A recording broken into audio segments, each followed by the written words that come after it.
কথা বলছি যমুনা সেতুর উপর থেকে। বাড়ির কাছে এসে এরকম তীব্র জ্যামে পড়তে হবে, এটা আসলে চিন্তার বাইরে ছিল। যমুনা সেতুর পূর্ব এবং পশ্চিম পারে প্রচণ্ড আকার জ্যাম। বাস থেকে মানুষ নেমে সেলফি উঠতেছে, ঘুরে বেড়াচ্ছে। এর আগে একবার দেখেছিলাম যে হচ্ছে যমুনা সেতুর উপরে মানুষ ক্রিকেট পর্যন্ত খেলতেছে, তো আজকে এটাই দেখলাম, বাপরে বাপ, এটা আবার প্রেমও করছে।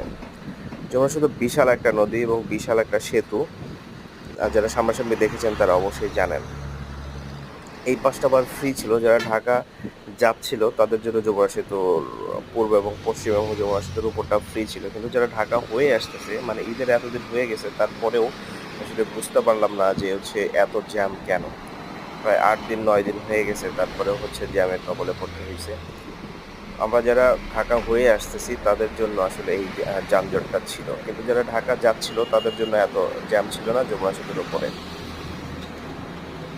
বাড়ির কাছে এসে এরকম আসলে জ্যামে পড়ে থাকাটা খুবই বিরক্তিকর, খুবই বিরক্তিকর। এটা যমুনা সেতুর পূর্ব পাড়ের অবস্থায় দেখেন কত গাড়ি আটকে আছে।